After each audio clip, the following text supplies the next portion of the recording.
Hey there, Drowsy Historian here. Tonight you're not a soldier or a scholar or some forgotten king with a sword in one hand and destiny in the other.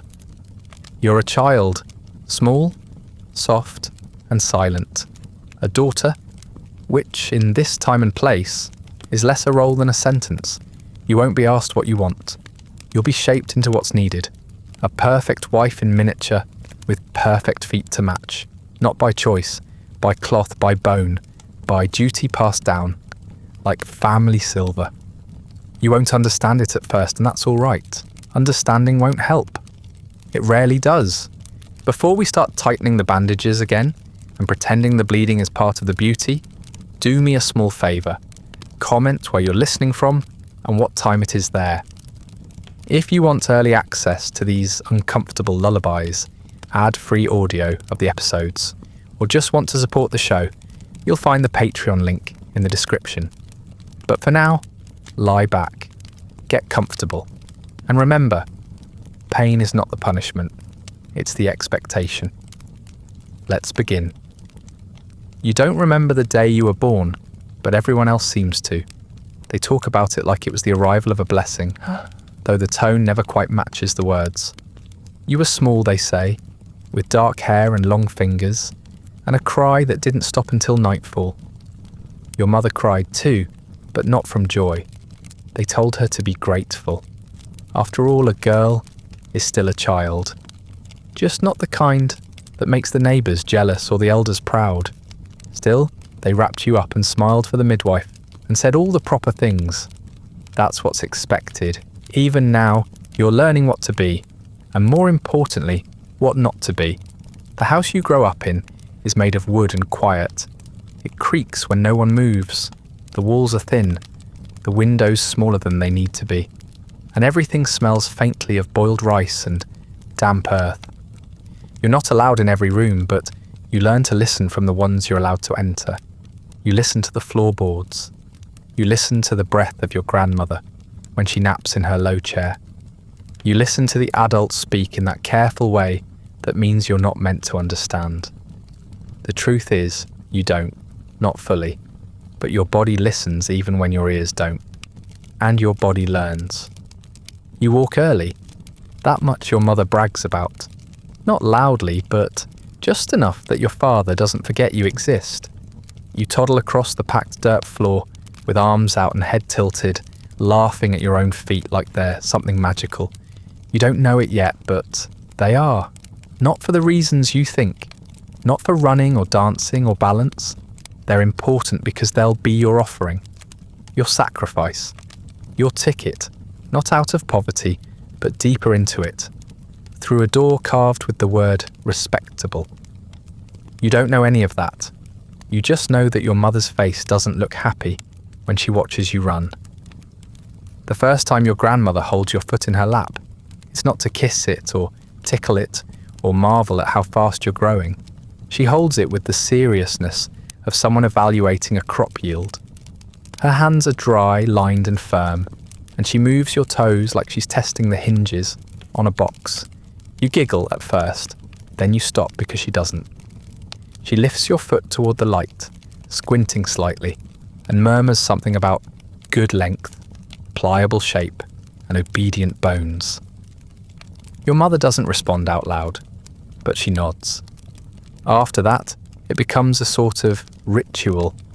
You're not quite 3, maybe almost 4, and every week or so, your feet are examined like fine linen. Your grandmother unwraps the little socks you've begun to wear, hums to herself, and checks to see if anything has changed. She doesn't smile, but there's a kind of grim satisfaction in the way she pats your ankle afterward. Your mother watches from the side of the room, usually with her hands folded tight in her lap, like she's praying without sound. You're praised for your stillness, not your words. They don't ask what you want. They ask if you're warm enough, if you're hungry, if you can repeat the family name without forgetting the syllables. But never what you want. Girls don't want things. Girls endure. That's the secret you're already starting to understand. Even if no one has said it out loud, there are rules in the house you've never heard spoken, but they rule you all the same. Don't raise your voice. Don't let your knees show. Don't run, even when you're alone. Elegance begins early, and punishment comes disguised as correction. One day, you overhear a conversation through the thin curtain that separates the kitchen from the back room.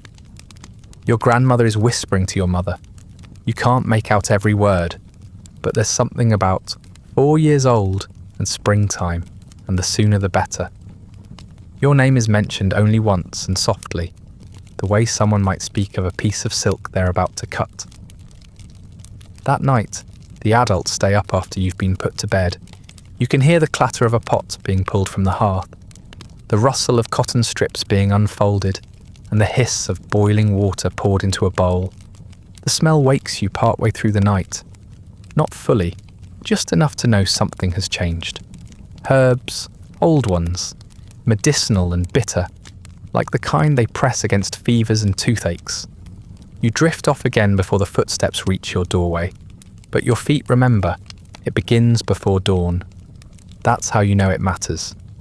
Important things always happen before the light has a chance to make them look less frightening. You're pulled from your blanket by your mother, who doesn't speak. She's dressed already, though she never dresses this early, and her hands are shaking as she ties your sash. You ask where you're going? She doesn't answer, just says, "It's time." You don't know what that means, but you don't argue. You've already learned not to. The room where it happens isn't a room you usually enter. It smells like vinegar and herbs and old firewood. A small brazier glows in the corner, barely enough to keep away the cold. In the centre, there's a low stool, a wash basin filled with hot water, and strips of white cloth laid out like offerings. Beside them, a bowl of something thick and brownish. Medicinal paste, maybe, though it looks more like mud. Your grandmother is already there, kneeling beside the stool. She doesn't look at you when you arrive. She only gestures to the water and says, "Sit." You do. The water is too hot, but no one seems to notice. Your mother kneels beside you, carefully placing your feet in the basin, and the heat seeps in too fast, prickling up your ankles like ants. It stings, but you don't complain. You're trying to be good. That's what's expected. The water smells faintly of camphor and decay. You recognise the scent from when someone in the village had an infected wound. This is supposed to help, you think. You still don't understand what's happening. They wait. You sit with your feet soaking while the room fills with a strange stillness. No one speaks. No one explains. Your grandmother checks the strips of cloth one last time, pulling them taut between her hands like she's inspecting rope. Your mother pulls you into her lap. You're too big for it now, but she holds you like you're small again. She doesn't say comforting things. She doesn't promise it will be quick. She just presses her forehead to yours and whispers, "Be brave." And then she bites down on the edge of her sleeve. The first bone breaks before you understand what's being done. Your foot is lifted from the water, steaming in the cold air. Your grandmother grips it with both hands, one at the heel, the other curling your toes downward, and pulls. There's a sharp pop, and then the kind of pain that doesn't make sense, like your body forgot how to breathe for a moment. Then comes the scream. It's yours, but it surprises you anyway. It sounds too loud for the room, too raw to belong to someone who was smiling yesterday. Your mother squeezes you tighter. You can feel her body trembling behind you. She doesn't let go, but she doesn't stop it either. There is no break between the first foot and the second. No pause, no mercy. Your grandmother moves quickly, as if hesitation would make it worse. She pulls, folds, presses. Toes are turned under, arches crushed downward. The paste is rubbed into the sole of your foot, warm and gritty, and then the cloth begins its work. Tight, tighter. Each loop binds your foot in on itself like a scroll being wound shut. You can feel your skin swelling beneath the pressure. Feel the ache deepen into something more animal than human. There is no medicine, no numbing powder, just the cloth and your mother's breath on your cheek as she rocks you in silence. You lose track of time, of sound, of your own body. There is no room now, just heat and pressure and the white-hot scream behind your eyes. Your ears ring and your chest feels too small. Someone is still talking, maybe chanting. Your grandmother, perhaps. A prayer or a rhyme meant to soothe the ghosts of girls who've done this before you. You are not soothed. You are drowning in your own skin. But still, you do not fight, because no one fights. That's not what this is. This is obedience made flesh. Eventually, your voice gives out. Not because the pain ends, it doesn't, but because you run out of sound. Your throat is raw, your mouth dry, and your whole body trembles in small shuddering waves.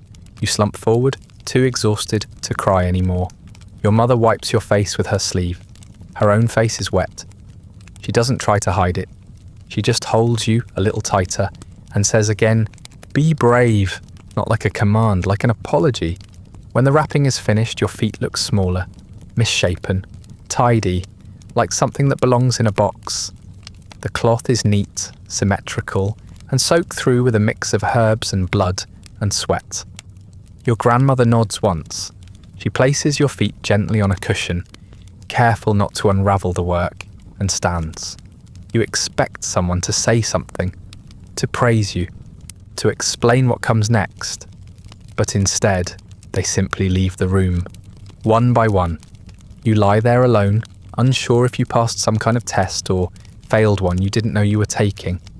Your feet throb in time with your heartbeat. Your head feels light and swollen. The world is quieter than it should be. That's when you realize no one came running when you screamed. No one tried to stop it. Not the neighbors, not your father, not even the gods if they were listening. Because this wasn't an emergency. It was a tradition. And that makes all the difference. The pain doesn't fade. It just changes shape. At first it's sharp, loud and impossible to ignore. But over time, it dulls into something quieter, more persistent. A kind of background music your body hums while pretending everything is fine. The bruising turns purple, then brown, then yellow. The broken bones begin to fuse, not back into their original places, but into something new, something smaller, something someone else decided was beautiful. You don't remember what it felt like to walk without thinking about it. Every step now requires negotiation. Each morning begins with the ritual of unwrapping. The cloth is removed carefully, not to spare your pain, but to preserve the shape. Your skin sticks to the fabric in places, and pulling it free makes you wince even when you try not to. Your grandmother inspects your feet like a master carpenter, checking the curvature of a bent beam. She nods or frowns or adjusts her grip, depending on how cooperative your bones have been overnight. If a toe seems too stubborn, too unwilling to curl under properly, she tightens the binding that much more. The ointment smells worse now. It has to. A mix of herbs and vinegar and whatever it is they use to keep the rot from spreading too quickly. Sometimes it works, sometimes it doesn't. Some days your feet swell so badly the cloth barely fits. Blisters open, then scab, then reopen. Pus stains the bandages. Your mother mutters that you must have stepped wrong, slept wrong, done something wrong. No one considers loosening the wraps. If the cloth isn't tight enough, the bones might heal incorrectly, which in this case means too correctly. Straightness is failure. Flexibility is rebellion. And you're not here to rebel. You are told to walk, not far, just across the room, slowly, with grace. They place a long piece of silk on the ground and ask you to step on it without creasing it. You wobble, sway, try not to cry. Each footfall sends lightning through your legs, but you don't fall. That would be shameful. Your grandmother claps once when you make it to the end. Your mother sighs like she's been holding her breath the whole time. You want to scream. You don't. That would also be shameful. Crawling is easier. Your hands know how to take your weight. Your knees don't complain. But crawling is for babies, for animals, for girls who have failed. So you drag yourself upright every morning, bite your lip, and pretend your legs are strong enough. That your balance is not borrowed from whatever surface you can cling to. You shuffle from room to room, Not walking, not gliding, swaying like a reed in water that's too thick to breathe in. Your slippers are small now, so small they barely cover the ruined shapes inside them. You don't even think of them as feet anymore. They're something else, something you're being sculpted into. The neighbours visit sometimes, aunties, cousins, friends of your mother. They peek into the sitting room and make polite noises when they see you. They say she barely limps, they say, nodding approvingly. Very promising. As if the absence of a full collapse is something to be celebrated. As if the effort you spend just staying upright is proof of your worth. You smile. That's your job. Not because it hurts less when you do, but because they need you to. It makes the story easier for them to tell. The one where you're brave and beautiful and lucky. At night, the bandages come off again. The skin underneath is raw, puckered, blistered in places that shouldn't exist. Your grandmother kneads your arches with a blunt thumb, coaxing the bones inward. She tells you stories while she works, not happy ones. Cautionary tales of girls who gave up, whose feet grew back too much, whose husbands never came. You're not sure if she's warning you or herself. You don't ask.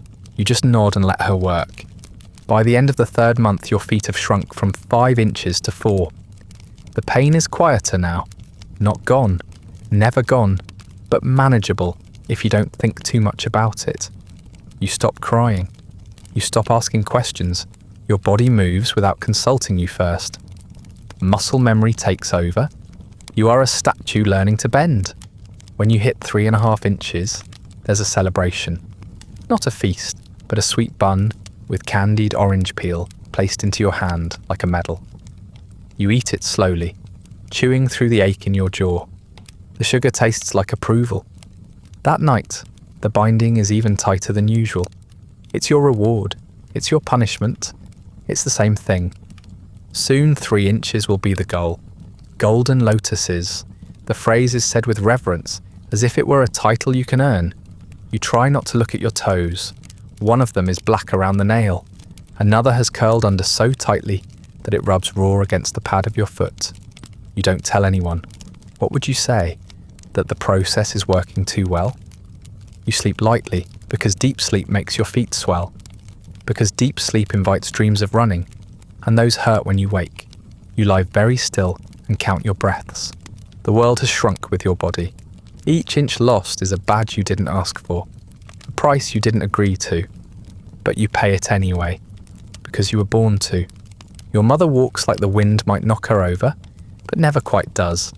Her steps are slow, measured, and slightly off kilter, like each movement is calculated to avoid collapse.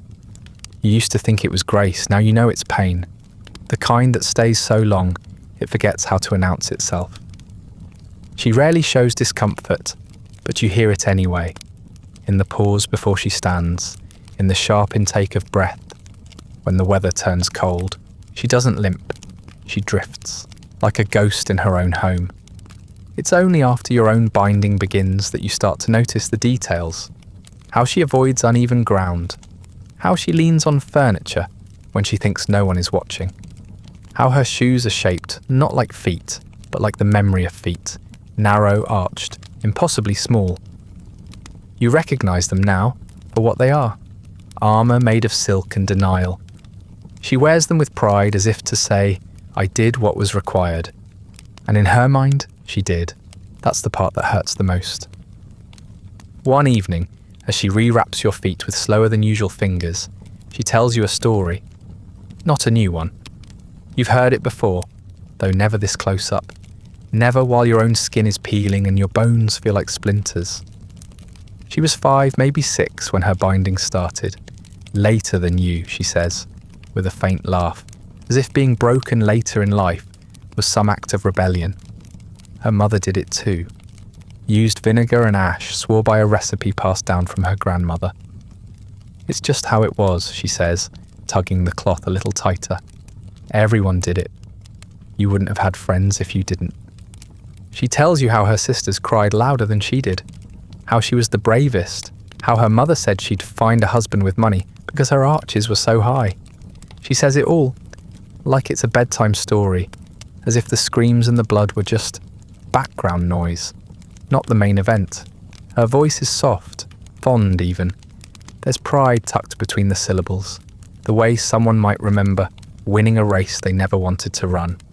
You listen, not because it comforts you, but because it explains her, or at least tries to. She tells you this is how women survive. That beauty is a kind of weapon, but only if you hold it just right. That obedience opens doors. That men want what they're told to want, and society has done the telling for generations. She says your feet are looking better already, that your toes are curling nicely, that you'll thank her one day. You nod, not because you believe it, but because it's easier than disagreeing with someone who is crying without letting her tears fall. Her love is not gentle. It's not soft or safe or made of lullabies. Her love is practical. Her love is made of cloth strips and boiling water and the refusal to loosen the bandages, no matter how loudly you sobbed the week before. She doesn't bind your feet because she hates you. She binds them because she loves you too much to let you fail in the world that shaped her. This is not abuse. Not in her eyes. This is preparation. Sometimes when she thinks you're asleep, you hear her groan softly as she removes her own shoes. You imagine the marks on her skin, the same blisters, the same pressure sores, the same crushed joints, hiding under silk. She never shows them to you. She never complains. But the way she sinks into her bedding tells you everything. Her balance is always a little off. Her ankles twist more easily than they should. And still, she walks every day, because that's what she was taught. That's what she's teaching you. You catch her staring at your feet one morning, long after the cloth has been tied. She doesn't speak, just looks, head tilted slightly, like she's seeing two timelines at once. The girl she was, and the girl she's shaping you to be. There's something like guilt in her face, but it's buried beneath layers of pride and fear and history. You want to ask her why she didn't stop it, why no one ever did. But you already know the answer. She didn't stop it because no one stopped her, and because stopping would mean breaking a chain that's older than memory. She tells you once that her husband, your father, never saw her feet bare, not even on their wedding night. That's how it's done. The mystique is part of the allure. You wonder if that was her choice, or just another rule carved into her body without consent. She doesn't seem bitter. That's the strangest part. She doesn't seem to question any of it, because she doesn't live in a world where questioning would change anything. She lives in the world where surviving means adapting to what's expected, no matter how much it costs. And so she passes the ritual down, not as cruelty, but as inheritance, not as punishment, but as armor. You are her legacy, her proof that she endured, that she learned the rules, played the part, and raised a daughter who will too. Her love is not less real because it hurts. It is more real because it does. And you accept it because you were never offered anything else. The more you hurt, the more you're expected to smile. Not the kind of smile that stretches wide and bares teeth. That would be vulgar. No, your smile should hover lightly at the corners of your mouth, like a whisper of contentment, the way steam rises from tea. You learn this quickly, because everything now is about how things appear. Pain is not a reason to stop. It's a reminder to be convincing. They teach you how to walk again, though it's generous to call it walking. You sway, you float. Or at least, that's what they want it to look like. The truth is you stagger, your balance dependent on shallow breaths and furniture within reach. But those details are invisible under silk robes and the slow, deliberate rhythm you're drilled into performing. Your grandmother says you must lead with the hips. Your mother corrects her. Lead with the eyes. It's not about where you're going.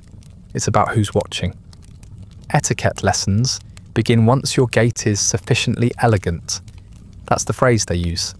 A compliment weighted like an anchor. It means you're no longer collapsing in front of guests. You are taught to bow with poise, to sit without letting your knees fall apart. and to rise in one smooth motion, no matter how much your joints protest. The floor is your enemy. It waits to humiliate you. Falling is not just clumsy, it's shameful. So you learn to move like you've rehearsed every step, because you have. You are also taught to laugh. Not laugh naturally, that would be grotesque. You're trained to cover your mouth lightly with the tips of 2 fingers and exhale through your nose like something has mildly amused you. Anything more enthusiastic than that suggests a lack of refinement. Your laugh must be a performance, not a reaction. You begin to forget the last time you actually felt joy when you laughed. But that's not the point. The goal isn't to feel, it's to present the illusion of feeling in a way that flatters others. Embroidery becomes your other major occupation.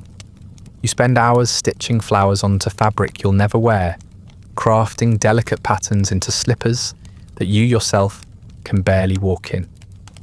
Your hands ache, your fingers blister, but the outcome is lovely. And that's what matters. The slippers are especially important. They must be precise, clean, and exquisitely small, even if they're barely functional. You make pair after pair, threading silk through soles you'll never scuff. They'll sit on shelves, admired but unused, like you. Visitors begin to come more often now. Distant cousins, women from the village, matchmakers, just dropping by. They speak about you as though you're not in the room. Such delicate posture, one says, watching as you balance a tray with shaking arms. That lotus gait, she barely touches the ground. You almost laugh at that. If you did touch the ground, you'd probably fall through it. But you just smile, bow, and retreat with grace so rehearsed it might as well be carved into your bones. You learn to measure your days not in hours but in poses, standing by the window with your hands folded, sitting by the embroidery frame with your shoulders gently sloped, pouring tea without a single splash. Everything is judged: posture, voice, angle of the head, even the way your hair sways when you turn. You spend so much time managing how you're seen that you begin to forget how you actually are. Your reflection becomes unfamiliar, not because it changes, but because you do. There is no privacy anymore. Even silence is performative. If you're not speaking, you must still be gracefully silent, not brooding, not slack-jawed, not visibly uncomfortable. There is a correct way to endure in front of others. Anything less is unbecoming. And unbecoming is unforgivable when your worth is measured in elegance. You're not a person. You're a silhouette in a doorway, a swaying ornament with downcast eyes, a girl reduced to a series of acceptable movements. At night, your muscles throb from the effort of pretending. You bathe your feet in hot water, re-wrap them carefully, and lie very still on your mat. You stare at the ceiling and think about how many compliments you received today. Most were about your hands which have not yet been reshaped. You wonder if they'll come for those next. Slender fingers are attractive after all. Perhaps there's a binding for that too, a way to keep them folded in prayer, even while you're asleep. You no longer remember how it felt to move without pain. You no longer expect movement to come without preparation. Even shifting in your seat now requires calculation, but still, the praise comes. She moves like water, they say, like silk, and you nod, because you know better than to interrupt a compliment with the truth. You are not graceful because you're elegant. You're graceful because falling would embarrass them. You're elegant because they need you to be, because beauty is easier to bear than honesty, because no one wants to hear the sound a bound foot makes when it snaps under too much pressure. And so, you smile, you bow, and you glide, not forward, just in place. You've spent years learning how to move without stumbling, how to smile without showing your teeth, how to pretend your body is not collapsing inward. Now you're told it is time to be evaluated.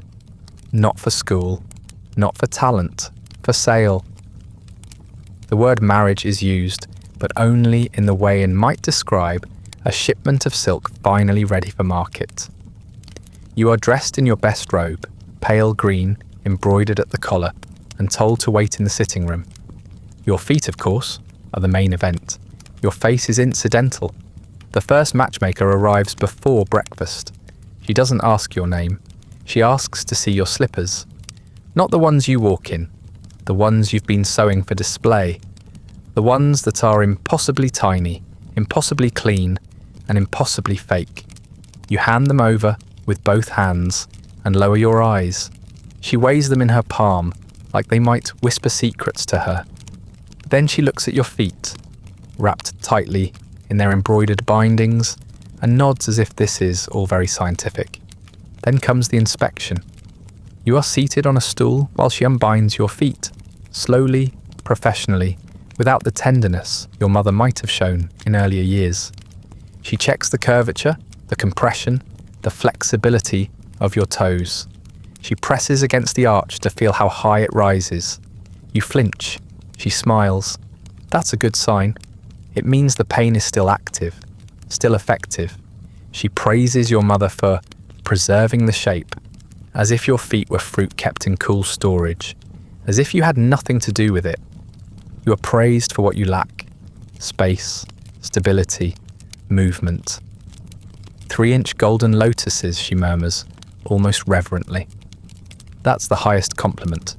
It means you're from a good family, or at least one that understands what a good family looks like. It means you've been properly broken and that your suffering has been arranged into something appealing. It means you're valuable, in the abstract sense of being a possession someone might want to acquire. You never meet the suitors. They don't want to see your face, hear your voice, or know your opinions. They ask for photographs, if they're wealthy, or simply take the matchmaker's word, if they're not. The only thing that matters is the size of your foot and the smoothness of your reputation. You're a collection of numbers, age, dowry, inches. You're not a girl anymore. You're a statistic being shopped around in quiet tea houses and backroom conversations. You are a slipper on a shelf, waiting for the right buyer. Some girls cheat. You hear stories whispered in corners about families who use platform shoes to make their daughters appear shorter-footed, or who bind for a few weeks before inspection, and then undo the process afterward. There's even a rumour about one girl who shaved the toes off her left foot to match her right after an infection took half of it. You don't know if it's true. It doesn't really matter. The game is rigged. Whether the pain is real or not, the illusion must hold. You just happen to be one of the ones who earned her deformity the old-fashioned way. There's a strange threshold you must walk, not too well, or you'll seem unbound and unfeminine. Not too poorly, or you'll be a burden. Limp with grace, sway without toppling. If you fall, you're marked as defective. If you move too smoothly, you're suspicious. No one says this aloud, but you learn to feel it in the way people glance at your ankles, in the way matchmakers nod or frown, based on how you shift your weight. You practice walking like someone who's never sure of the ground, which is, conveniently, exactly how you feel. Your mother begins to talk more openly about your future, but only in terms of logistics. How much silver would be respectable? What kind of household would suit you? Whether you'd live in the city or the next village over. You're rarely included in these conversations. Your role is to look calm, carry a tea tray, and not spill anything, while your fate is traded between adults who stopped seeing you as a person years ago. You try to care. Sometimes you almost succeed. When you're alone, you stare at your feet, at what's left of them, and try to imagine someone wanting you for something other than this. You can't. The bones are twisted, the skin dark in places where circulation barely reaches. The toes are curled under permanently. You keep them wrapped as often as possible now, not because of modesty, but because they frighten even you. They don't look like feet anymore. They look like a warning. But the matchmakers are pleased. That's what matters. You are deemed suitable, even desirable. Someone says you have the kind of feet that could elevate the family's standing. You wonder what it says about a society that considers crushed bones a social ladder. You don't say it aloud. That would be inappropriate. And so you continue to walk, carefully, painfully, across drawing rooms and narrow corridors, a living resume bound in silk. You are chosen eventually, not for your eyes or your voice, or the way you once laughed before this all began. You are chosen because you learned how to hurt beautifully. And in this world, that is enough. You knew this day was coming, but you didn't know what it would feel like to sit across from a stranger and call him husband. He smiles awkwardly. He's younger than you expected, though not unkind. His robe is crisp, his hands fidget when no one's watching, and he smells like sandalwood and sweat. You were told that's a good sign. It means he bathed. The two of you bowed together earlier that day, lit incense, served tea to his parents. You haven't spoken more than a few sentences to each other. You wouldn't know what to say, even if you had. The room is quiet now, just the two of you, and a lantern burning low. Shadows slip across the walls. Outside, the house is still full of guests, wine, gossip. In here, it's all held breath and expectation. You sit on the edge of the marriage bed, dressed in red and gold, veil removed but hair still pinned. Your feet ache beneath layers of silk and tight binding. You haven't unwrapped them all day. The pain has pooled somewhere behind your eyes. He clears his throat and kneels in front of you. You flinch, not because he's rough, but because no one's ever done that before. Not even your mother. He reaches for your foot, hesitates, then looks up, as if asking permission. You don't know how to give it. You nod almost imperceptibly. It's what you've been prepared for, trained for. Still, you wish he wouldn't. His hands are warm as he unties the first knot. You feel the shift immediately, pressure giving way to release, but not relief. The cloth pulls against your skin, sticky where old ointments have mixed with sweat. The air hits the exposed flesh and you almost gasp. Not from modesty, from pain. The kind that's been waiting patiently, silently, for the moment the wrapping loosened. It floods back now with cruel familiarity. You've never really looked at your feet. Not directly, not without cloth between you and the truth. You know the shape of them by sensation, by ache, by the way they pulse at night when you lie still. But you've never truly seen them. Not as he's seeing them now. Bare, discoloured, crumpled like pressed flowers left too long between pages. One toe is permanently bent beneath the others. The nails are thick, some blackened, some gone. The arch is unnaturally high. The skin is pale in some places, dark in others. He says nothing. The smell reaches you next, a mix of dried herbs, old bandages, and something faintly rotten. It's not overwhelming, but it's unmistakable, the scent of something that was never meant to be opened. He doesn't flinch to his credit. He keeps working slowly, unwinding each layer like a precious gift. That's what he's been told this is. Erotic, rare, a privilege. You watch his face for signs of confusion or disgust. You find neither, only a nervous kind of reverence. He touches your foot with his fingertips, gently tracing the line of the arch. You want to pull away, but you don't. You've been told that's improper, that this is the moment of intimacy, of connection, that he's meant to admire you. And yet, it feels less like admiration and more like examination. You're not sure which would be worse. He speaks finally, says something about how small they are, how beautiful. The words sound rehearsed, like something he memorized from someone older, someone bolder. You nod again. You try to smile. You've had practice, but this one comes out crooked, shaky. Your hands are gripping the bedsheets so tightly, your knuckles have gone white. You can't feel your feet anymore. Not because they've stopped hurting, but because the pain has travelled into your stomach, your throat, your jaw. You wonder what he sees, whether he understands what it took to make them this way, whether he knows that beauty here is a wound worn publicly, that your body is not a gift, but a collection of sacrifices wrapped in silk. He leans in, as if to kiss the top of your foot. You flinch again, and this time he notices. He pulls back, apologizes softly. You shake your head. It's fine. It's all fine. This is normal. You excuse yourself under the pretense of needing to rewrap. You gather the cloth with hands that tremble slightly and retreat behind the curtain that separates the sleeping area. He stays kneeling for a moment, unsure, then quietly moves to sit on the bed. The lantern flickers. Outside, the guests are laughing again. You press your feet into the wash basin and close your eyes as the sting returns with each rinse. It's not the worst pain you've felt, not even close, but somehow it feels worse now.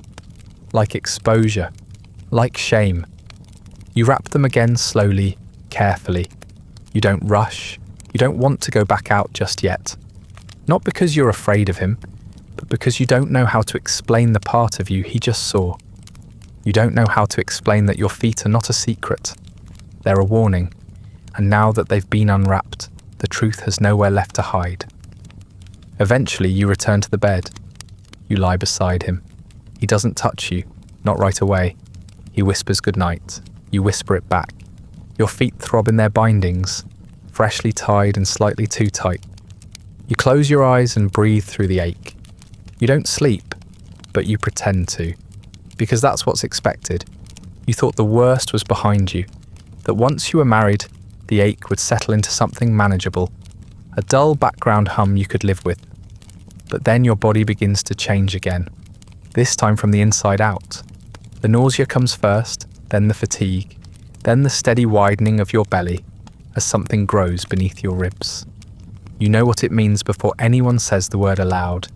You are pregnant. And the world around you responds as though you've completed some kind of sacred task, as though this finally makes you real. The praise is constant but hollow. Your mother-in-law beams when you serve tea without spilling. Even now she balances so well, she says, nodding as if you've just performed a miracle. Your husband smiles proudly. You are limping more than usual, but you've learned to disguise it. Shorter steps, longer pauses, always carrying something to explain your uneven pace. The bundle of firewood, the basin of rice, the infant nephew someone handed you on their way out the door.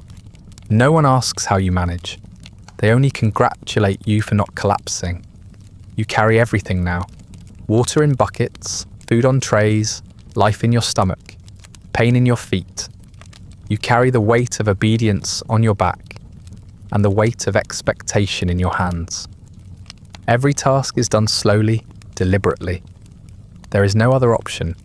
The joints in your feet ache more than usual. The pressure from within your body pushes down on bones that were already rearranged by other hands. You grit your teeth and keep walking. At night you soak your feet in silence. The water is warm, tinged with salt, and herbs meant to reduce swelling. It doesn't help much. The skin is puffier than it used to be. The wrapping leaves deeper marks now, bruises that take longer to fade. You don't tell anyone. They'd say it's normal, part of being a wife, part of becoming a mother. And maybe it is. You're no longer sure where the line is between tradition and injury, between femininity and self-destruction. All you know is that your body no longer feels like it belongs to you, if it ever did. When the baby comes, they cheer because it's a boy. The household practically glows. Your mother-in-law lights incense at the family shrine. Your husband brings sweet pastries home. For the first time in months, you lie in bed weak and feverish and try to feel something. Joy, relief, pride. What you feel instead is emptiness, like something was taken, not added. You cradle the child to your chest and hope that love will bloom naturally, eventually, the way everyone promised it would. Time passes. The baby grows. You teach him to hold his head up, to grasp your fingers, to stop crying when you bounce him on your lap. He pulls at your sleeves with pudgy hands and smiles with toothless gums. He has your husband's eyes, he has your feet for now, soft, unbroken, unaware. You carry him on your hip and pretend you don't notice the way your spine screams in protest. There are days when you cannot feel your smallest toes. You tell yourself that's probably a blessing. Then comes the second child, a girl. The mood is quieter this time, not cold, just subdued. Your mother-in-law offers congratulations, but not as brightly. Your husband shrugs and says, "Well, maybe next time." You hold your daughter in your arms and stare down at her sleeping face. She looks peaceful, untouched. Her feet are perfect, straight, plump, tiny. You press your thumb to the arch and feel the softness of a life that hasn't yet been narrowed. You're supposed to bind them soon. Your mother-in-law reminds you gently, then firmly. "Start while they're still soft," she says. "It'll be easier for her that way." You nod, but you don't move. Days pass, then weeks. You keep saying it isn't time yet, that her ankles are too fragile, that she hasn't started walking, that you want her to be strong before you shape her into something delicate. You find reasons, you delay. You look at her feet when she's asleep and wonder what it would feel like to leave them whole. You wonder what kind of life that would give her, and what kind of life it would take away. Your husband doesn't press the issue. He says little either way. Your mother-in-law grows sharper. "If you wait too long, she won't be worth anything," she warns. "You'll ruin her chances." The words sting more than they should. Not because you disagree, but because you don't know if they're wrong. You were shaped into something worth having, weren't you? And still, most days, you feel invisible. Like a ribbon wrapped around a box no one bothered to open. The decision hangs over you, heavier than the children ever were. You are praised for your patience, for your diligence, for your steady hand in managing a household while barely able to stand for long. Such grace, they say. Such endurance. You are everything they ever wanted in a wife, in a daughter-in-law, in a woman. But you don't know if you can become the kind of mother they want. Not when it means turning your daughter into a version of yourself. Each day, you get closer to choosing, or refusing, or delaying long enough that the choice makes itself. You still walk, though now it takes longer. Your steps are shorter, more uncertain, more carefully placed on flat stones and swept floors. You carry yourself upright, as you were taught, but your body knows the truth. It knows the quiet crackling of joints that were never meant to bear weight this way. It knows the ache that wakes you before the sun, and it knows the sharp spreading heat just beneath your skin, the kind of pain that doesn't announce itself with a scream, but with a slow, festering pulse. You've stopped talking about the pain. You used to mention it softly when the weather turned cold or after too much standing. But over time, you realised no one really wanted to hear it. Pain from binding is not treated like illness. It's treated like inevitability. If you say too much, people grow uncomfortable. They say things like, "But you still look so graceful," or "All that matters is that it was done properly." So you stopped saying anything at all. One toe blackens, then disappears. You pretend it didn't. You wrap the foot more tightly and sew an insert into your slipper so the space doesn't show. You feel it every time you walk, the emptiness where pressure used to be. The next month, another one follows. The skin around the sole cracks and the wound doesn't close. You soak it in herbal broth, smear it with thick brown paste and bind it again, hoping that darkness will keep the infection from spreading. But deep down, you know it already has. You begin sewing smaller shoes, not because your feet have grown, but because what remains of them now takes up less space. The slippers are tighter, neater, trimmed to accommodate the loss. You make them just as lovely as before. Embroidered blossoms, gold thread, pale silk lining. They sit on your shelf in rows, admired by visitors who never ask if they fit. Sometimes you try them on, but not for long. The pressure is unbearable now. Your bones shift when you stand. The pain is not just in your feet anymore.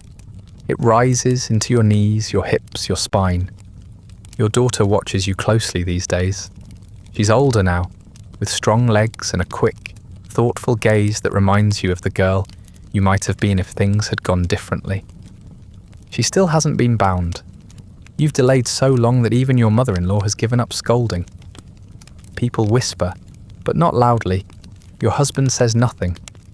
Maybe he sees how you move. how every step is a quiet act of endurance, and understands. Or maybe he just prefers silence. The compliments don't stop. They've only changed shape. You've aged so gracefully, they say. Your poise has only deepened. You nod, smile, bow your head slightly. The same movements you learned decades ago still serve you now, even as they betray you. What they don't see is how long it takes to get up in the morning, how you have to stretch your legs before stepping out of bed, or else collapse, how you sometimes sit down too quickly, and the whole world spins. The ulcers on your feet no longer shock you. They smell faintly sweet now, a smell you've come to recognize as warning. You change the wrappings more often. You add another layer of cloth not to help you heal, but to keep others from smelling what's rotting beneath the silk. You don't ask for medicine. You don't go to a doctor. What would you even say? That your body is doing exactly what it was shaped to do, falling apart? You've become more careful with your clothing. Longer robes, more padding at the hem, softer slippers that won't rub as much. Still, every few weeks, you find a blood stain where it shouldn't be. You clean it quietly and say nothing.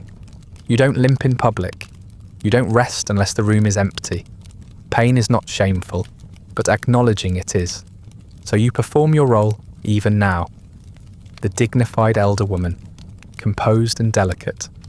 No one needs to know that every time you kneel to offer incense, your hands tremble. Not from age, but from the effort of holding yourself together. The worst part is not the pain. You've learned to live with that.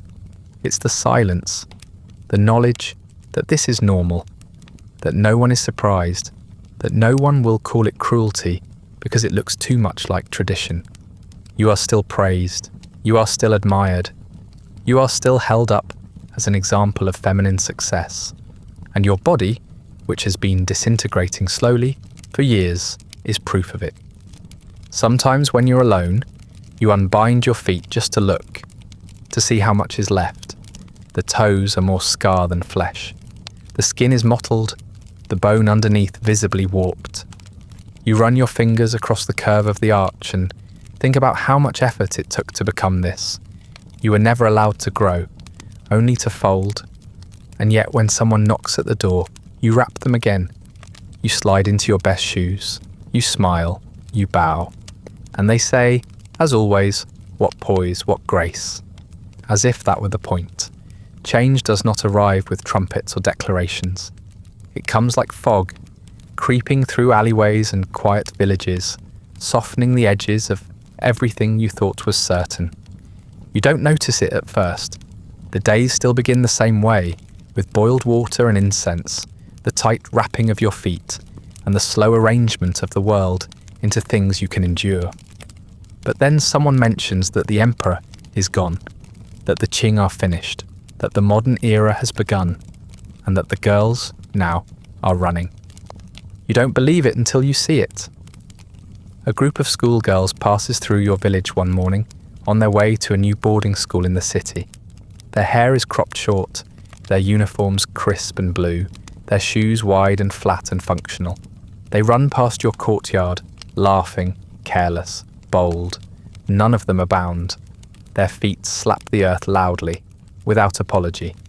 It is the sound of freedom, though you don't know to call it that yet. You watch them from behind your screen and feel something tighten in your chest. You do not understand the emotion, but later, when no one is looking, you cry. There is shame in being left behind. You do not hear that word spoken directly, not yet, but it's there, heavy in the glances of younger women who do not bind, in the way merchants begin to sell flat shoes alongside the silk ones, in how your neighbours whisper about reform and progress. The term old-fashioned starts to carry weight it never had before. People still bow to you, still admire your grace, but now it feels like they're admiring a painting rather than a person. Beautiful, untouchable, irrelevant. You try walking without your bindings one day, just to see. The pain is immediate, sharp and humiliating. Your muscles tremble, your arches spasm, your balance falters. You make it 5 steps before you have to sit down and wrap them again. The bones no longer remember how to be feet. The joints are fixed in positions they were never meant to hold. Freedom, it seems, has an expiration date. You missed yours years ago. Your daughter watches all of this in silence. She's taller now, growing into her body in a way you never had the chance to. Her feet are strong, quick, restless. You've delayed binding them longer than anyone expected. Your mother-in-law passed without seeing it done, and your husband, whether out of sympathy or resignation, never brought it up again. But now the pressure is coming from outside. Neighbours ask why she still wears men's shoes. A visiting aunt shakes her head and mutters about how difficult it will be to find a husband. You answer softly, vaguely, always with a smile. Then one night, your daughter comes to you with tears in her eyes. She kneels and takes your hands, not like a child, but like someone pleading with a god. "Please," she says, "don't do it. I want to run. I want to dance. I want to walk where I want to walk." Her voice does not tremble, but yours does when you try to answer. You've spent your whole life being told what a daughter should be, what a mother must do, what happens to girls who disobey. But in that moment, you hear something else. Not rebellion, but hope. You don't give her an answer right away. Instead, you sit in the stillness of your own doubt. You stare at your hands, at the fingers calloused from decades of sewing slippers no one wears. You think of all the times you bit your lip and stood in agony so no one would see you falter. You think of your feet, now more wound than flesh, and how they once looked like hers, small, full of promise, unbroken. Then you go to your chest, the one that holds the old cloth bindings, yellowed with time and creased from years of use. You run your fingers over the fabric. It feels like memory, like obligation, like inheritance. You take them out, one by one, and place them into the fire. The smoke curls upward, slow and silent. It smells like vinegar and ash. Your daughter watches without speaking. In the morning she runs, just a little, barefoot across the courtyard, laughing at nothing in particular. You watch her from your usual seat, eyes following her with something close to awe. The neighbours may talk, the matchmakers may frown, but for now there is no cloth, no binding, no apology. You still wrap your own feet, of course. The damage cannot be undone. The body remembers what the world demanded of it, but the thread stops with you. You will not pass it on. And though the pain still wakes you in the night, something else stirs beside it now. Not joy exactly, but something nearby, something like air returning to a room that's been sealed for too long. Something like a beginning. You live longer than you thought you would. Long enough to see seasons shift and neighbours grow grey. Long enough for your body to become unfamiliar even to itself. The house grows quieter as the years pass. The courtyard fills with weeds no one pulls, and the roof leaks in one corner you no longer bother to fix. People stop asking things of you. You've earned your rest, they say, as if rest were a prize instead of the absence of usefulness. You no longer sew, at least not well. Your fingers have stiffened, and the fine movements are harder now. But you still sit by the window some mornings with a needle in hand and scraps of silk in your lap, not to make anything new, just to feel the shape of the habit. Muscle memory guides you more than intention. The stitches are uneven, the thread slips. You don't mind. The act itself is the comfort. What you make is not the point anymore. The slippers are still here, dozens of them, stacked neatly in cedarwood boxes, untouched for years. They're too small for anyone to wear and too precious to throw away. You take them out sometimes and run your hands over the embroidered soles, tracing the designs with a thumb that trembles slightly. Peonies, cranes, swirling clouds. Each pair crafted with a care you no longer have the strength to offer. They are beautiful and absurd and useless, and somehow they still feel like part of you. You keep one pair by your bedside, ceremonial now. You haven't worn them in a long time, Your feet won't allow it. Even slippers designed to hold deformity now feel too cruel. The skin is too thin, the bones too brittle. But you keep them close, perhaps as a reminder, perhaps as proof, perhaps just because you don't know what else to do with them. Your feet themselves are another matter. You look at them sometimes, late at night or early in the morning, when no one is there to notice. You remove the bandages slowly, the way you once did for your daughter's dolls, careful not to tear the skin. They are smaller now, somehow both withered and swollen, the toes nearly indistinguishable beneath the layers of old injury. The nails are thick, yellowed. The skin is cracked around the heels. The arch remains high, exaggerated, a shape no longer supported by anything except memory. They don't frighten you anymore. But you don't love them either. You don't feel shame exactly, but something nearby, something quieter. You lived through this. That should mean something. But when you look down at what's left of your feet, you don't feel triumphant. You feel tired. You are not a heroine. You are not a martyr. You are not a symbol. You are a woman who did what was expected, who endured what was required, who lived through what others praised without understanding. You did not fight the system. You folded into it. You were shaped by it, literally, painfully, until even your silence felt like obedience. And now, with nothing left to endure, you don't know how to speak about it. Sometimes your granddaughter asks questions. She sees the slippers. She sees the way you walk, how your balance requires furniture, how you move more slowly than the wind. She asks if it hurt. You smile and say yes, because that's simpler than explaining everything else. She asks why. You don't answer right away. Then you say, it was different then. You don't have the words for how or why or what that difference cost, so you just let the silence explain it for you. The world has changed. Flat shoes are everywhere now. Girls run again. Some even play games in the street. They laugh with their mouths open and wear trousers that would have scandalized your entire generation. You watch them from your doorway and feel a kind of warmth you don't know how to name. Not envy, not grief, just the faint relief of knowing that someone somewhere won't have to carry what you did. No one asks about your feet anymore. They ask if you need help up the stairs, or if you've eaten, or if the winter draft is too much for your joints.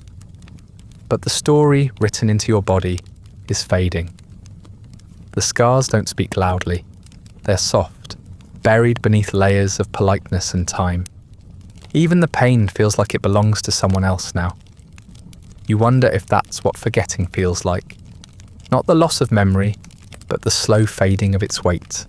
You don't know what to call what happened to you. Not exactly. It wasn't violence, not in the way people talk about it now. And it wasn't kindness, though it wore that mask. It was something in between, something ordinary. That's what makes it so difficult to name. You survived, but you do not feel victorious. You feel spared, but not saved. Still, you rise each morning. You bathe your feet. You dress yourself slowly. You eat, you sit. You wait for the sun to move across the floorboards. And sometimes, when no one is watching, you take out a single silk slipper and place it in your lap. Not to wear, just to hold, just to remember what it cost. Your feet, it turns out, are in a museum now. Not your literal feet, though at this point that might not surprise you, but shoes just like yours, slippers you once bled into, silk stretched over soles, barely larger than an infant's palm. They sit behind a pane of glass, under soft white light, perfectly clean, perfectly still, perfectly lifeless. A little plaque beneath them offers a short explanation. Lotus shoes, China, late Qing dynasty, worn by women who practiced foot binding, a custom associated with beauty and status. That's it. That's your entire life reduced to a sentence someone skimmed between gift shop visits. People point, they always do. Some press their faces to the glass and marvel at how small the shoes are. Others laugh awkwardly and shake their heads. Can you imagine, they say? That's insane. A few look genuinely horrified, murmuring things like, how could they? And, that's so disturbing. But no one asks the real questions. No one asks who made them. No one asks who wore them. No one asks who cried into the stitching or limped until her knees gave out. They ask what size they are. They ask how someone could walk. They ask where they can buy a replica. You visit once, dragged by a well-meaning relative who thinks it might be interesting for you to see your history on display. You say yes, not because you want to, but because refusing would take more energy than going. The building is new, full of air conditioning and quiet voices and polished floors. You pass through rows of lacquered artifacts, robes you remember your mother folding, hairpins you used to long for when you were young and stupid enough to believe adornment was freedom. And then you see them, the slippers. They are beautiful. Of course they are. Someone made sure of that. Pale green silk, embroidered with tiny cranes and curling clouds, clean, untouched, unworn. You can tell from the stitching that they were never actually used. Decorative, most likely. Maybe made for a daughter who was spared, or for a girl who died before the binding began. Or maybe they were made by someone like you. Steady fingers, bowed spine, careful not to let the blood stain through. You lean in to look closer and catch your reflection in the glass. You barely recognize yourself. A couple next to you is whispering. The woman looks disgusted, the man vaguely amused. It's wild what people used to believe, he says. Imagine doing this just for beauty. His partner shudders and makes a face. It's kind of romantic in a tragic way, she replies, like suffering for love. You want to laugh, but it comes out wrong. Tight, dry, like your throat has forgotten how to make real sound. You step back and let someone else take your place at the display. No one notices your limp as you move through the gallery. You keep your back straight. You don't lean on the railing. You walk like someone who is used to walking in pain, which is to say, invisibly. Your feet are screaming by the time you reach the exit, not loudly. Not in a way anyone else can hear, but you feel it. The pulse of old wounds flaring under the surface, the bone-deep reminder that history never really stays behind glass. You sit outside on a bench while your relative buys tea from a nearby stall. You listen to the conversations of tourists as they leave the museum, clutching glossy brochures and novelty bookmarks. No one talks about the women. They talk about dynasties, about artifacts, about how cheap the souvenirs were. A teenage girl waves a fan at her friend and giggles. I bought my mum some lotus shoe earrings. Isn't that hilarious? You stare down at your own feet, wrapped tightly in cloth, and wonder how much of you would need to be forgotten before you too became hilarious. Sometimes preservation feels like erasure. The clean glass, the neat labels, the careful lighting, all designed to make it easier to look without truly seeing. You're told it's important to remember the past, but what they really mean is, look at this strange thing people used to do. Not, look at what we did to survive. They want the curiosity, not the context. They want the shape of your suffering, not its sound. You wonder if any of them have ever knelt on a cold floor to press ointment into cracked heels. If they've ever slept with their legs propped up to keep the swelling down. If they've ever smiled while their bones screamed because smiling made it easier for everyone else. You wonder what they would do if you removed your wrappings and held up the truth in your hands like an artifact of your own. But of course you don't. You simply sit.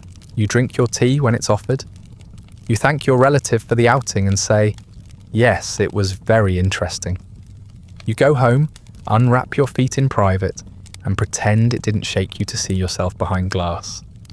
Because that's the rule, isn't it? You don't get to own your story. You only get to decorate it. You've had a long time to think about it. Longer than most. Long enough for the pain to quiet into something manageable. For memory to smooth over the edges. For history to turn personal suffering into cultural trivia. And still, even now, as your hands tremble and your world narrows to smaller and smaller spaces, one truth remains. This was never really about beauty. Not in the way they said. Beauty was the excuse. Beauty was the lacquer that made the structure look polished. But at its core, this was about control. Not just of your body, but of your voice, your choices, your future. Bound feet weren't ornaments, they were declarations. Silent, painful proof that you could be shaped, that you could be broken and still smile, that you would not run, not stray, not stand too tall. Beauty was the performance. Obedience was the purpose. You've heard people talk about it as if it were a failure of love, that mothers who bound their daughters' feet were cruel or weak or trapped, that they passed pain down like heirlooms out of malice or ignorance. But that misses the point. This was not one woman's decision, it was everyone's. A system is more than the sum of its participants. It can turn love into duty, and duty into silence. You were not betrayed by your mother. You were shaped by the same hands that shaped her, and her mother before her. There was no rebellion to fail, no choice to reject. The structure was already built, and you were born inside it. The windowless room was called tradition. The door was called virtue. And the lock was beauty, twisted into something so familiar, no one even thought to question it. By the time you were old enough to feel anger, it was too late to run. And by the time you could name your grief, you were too practiced at hiding it. What bound feet truly meant, not for you, but for the world that insisted on them, was assurance.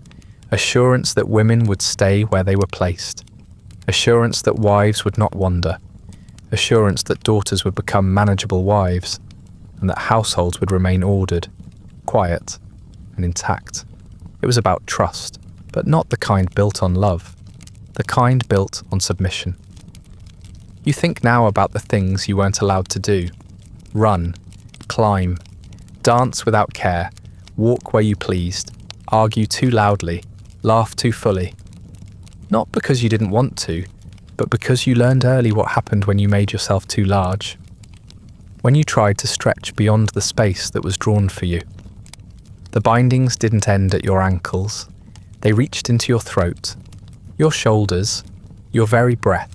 You kept yourself small, not just in body, but in spirit. And yet, you lived. That's the part no one likes to talk about. That survival itself can be its own form of defiance, even when it doesn't look like resistance. You lived in the system. You followed the rules. But you saw through them. Maybe not all at once. Maybe not until it was too late to change anything. But you saw, you still see. The last pair of slippers you ever made sits in a drawer you haven't opened in years. They were meant to be ceremonial, a gift perhaps, or a final proof of skill. But you never gave them away. You never wore them. You never finished the embroidery. They sit half-stitched, thread still dangling from the needle, as if your body finally decided that some patterns weren't worth completing. Sometimes you dream of finishing them. Not to wear, just to close the loop. But you always stop yourself. Because maybe it's better that they stay undone. Maybe it's a kind of quiet rebellion to leave the story incomplete, to let something go unshaped. The world doesn't need more proof of your obedience. It has plenty. It has your gait, your posture, your silence at the dinner table, the way you learn to smile through pain and accept praise for it. What the world needs, maybe, is a woman who lived all of that and still said, enough. You think now about the girls who are never bound, the ones who run, the ones who speak too loudly, the ones who say no and do not flinch. You think of your daughter, your granddaughter, and you feel something not quite like pride, something closer to awe because they are not stronger than you. They are freer, and that's not the same thing. Your feet ache as you rise to light the lamp. The floor is cold, the room quiet. You move slowly, not out of fragility, but out of habit. You've been careful for so long that caution is your default. But in your chest there is still something steady, something unbroken, something that was never part of the system, no matter how much of your body was given to it. And that's what's left in the end. Not victory, not justice, just clarity. It wasn't personal, that's what made it monstrous. But knowing that, really knowing it, makes the silence easier to bear. The room is dim now, washed in the blue-grey hush of evening. The lamp flickers gently at your side, casting soft shadows on the wall, stretching and swaying like old memories. Outside, the wind stirs through brittle branches. You can hear the faint scrape of bamboo against the shutters. Not a warning, not a threat, just the world reminding you it's still moving. Slowly, softly, like you. You sit quietly, your hands resting in your lap. No longer busy with thread or bowls or bindings. There is nothing to do tonight. No tasks left unfinished, no slippers left to stitch. You are not needed in any particular room, by any particular person. The silence feels fuller than it used to.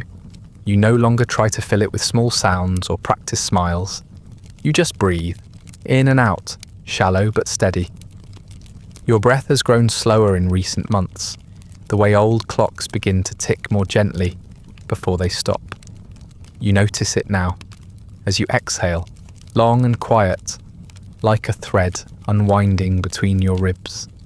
You press your fingers to the cloth around your feet, not to adjust it, but to feel the pressure. The bindings are looser than usual.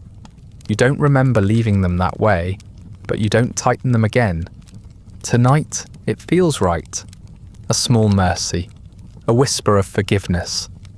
You close your eyes and picture her again, your granddaughter, running, not elegantly, not gracefully, just running, full of speed and noise and wild breath. Her feet slap the ground loudly, leaving no space for shame. She does not walk like she has anything to hide. She does not hide at all. She turns corners sharply. She stumbles and laughs, and gets back up without waiting for permission. Her joy is undignified and completely unmeasured. You watch her from behind your eyelids and realise this is what unbound looks like. You've told her small stories over the years, enough to give her a shape of your past without its sharpest edges. She knows what you endured, not everything, but enough. Sometimes she asks questions, and you answer when you can. Other times she simply rests her head on your shoulder and listens to you breathe. She doesn't ask you to explain. That's how you know she understands. Tonight, you feel the weight of your body settling deeper into the mat beneath you. Not heavy, just certain. You lie back and let the ache in your legs wash over you without resistance. You've lived with this pain for so long that it no longer demands anything from you. It simply accompanies you, like a memory that knows how to be quiet. The lamp gutters once, then steadies. Somewhere nearby, water drips from a cracked roof tile into a metal basin. The sound is rhythmic, almost soothing. You wonder briefly if you remember to latch the door, then decide it doesn't matter. No one is coming. No one is leaving, not tonight. Everything that matters is already here. You picture the last slipper again, the one left unfinished, the thread still trailing from its embroidered seam, like a sentence you never finished speaking. It doesn't need to be done. It never did. Letting go of it wasn't failure. It was the first thing you chose not to complete, simply because you didn't want to. You think of that now, and feel something close to peace. Your breathing slows again. Your arms rest loosely at your sides. You don't feel the urge to shift or stretch or sit up. The air is cool against your skin, but not unpleasant. It reminds you of early spring, the kind of cold that signals something new, rather than something ending. You think of soft earth, of bare feet on damp ground. Not your own, not anymore, but hers. You see her running one last time, in the place your mind always returns to, sunlight through the trees, dirt underfoot, her hair loose and wild behind her. No shoes, no silk, no audience, just joy, just movement, just the sound of freedom where your silence used to be. You take one final breath and let it out slowly. There's no pain in it, just distance, just release. You feel the cloth around your feet grow looser, as if the very air is unwrapping it thread by thread. gentler than any hand ever was. You do not resist. You do not need closure. You do not need justice. What you need, what you have, finally, is recognition. You were shaped and you survived. You were bound and you endured. But she runs, and for once that's enough.